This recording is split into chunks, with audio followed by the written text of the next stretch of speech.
Let's be brutally realistic. If the world actually ends up in an apocalypse, you are not walking into a store to buy a neat plastic walkie-talkie.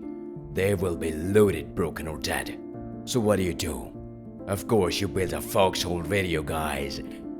Step 1. To hear a radio signal, you need an antenna and a tuner. Go get a copper wire, rip it out of a broken appliance or a car, and string it up high between two trees. That is your antenna. Next, you take a cardboard tube or a piece of wood and you tightly wrap that copper wire around it about 100 times. This coil of wire acts as a magnet for radio frequencies, okay?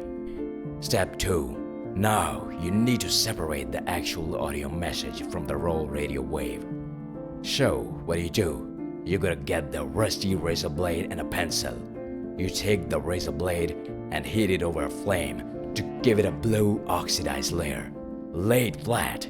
Then you take a safety pin, tie a piece of pencil lead to the sharp end, and gently rest the pencil graphite onto the rusty spot of the blade. Step 3. To actually hear the message, you need a speaker.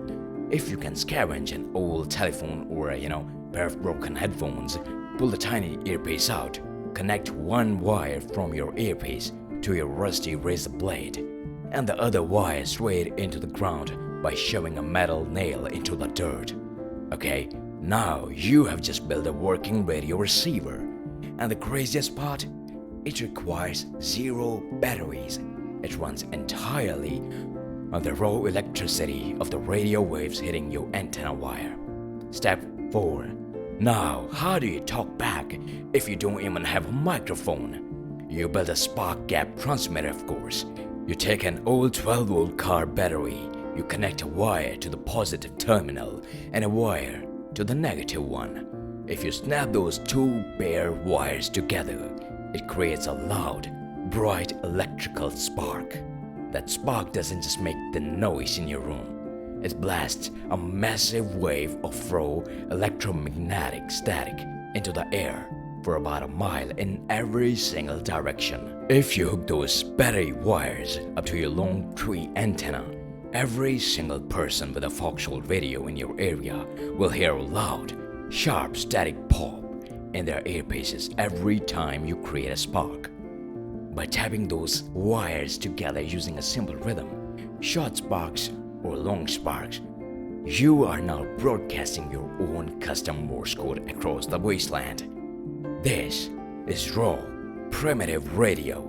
It isn't pretty, and you won't be having a casual voice chat like Discord, but it is an independent communication network built literally from garbage and physics. When the lights go out, the people who wait for the high-tech gear to turn back on will stay blind, but the ones who understand that communication is just a spark down a wire will be the ones who control the wasteland. So, don't throw away the scrap metal. It might just be the only voice you have left. It's Spooder. I'll see you in the next one.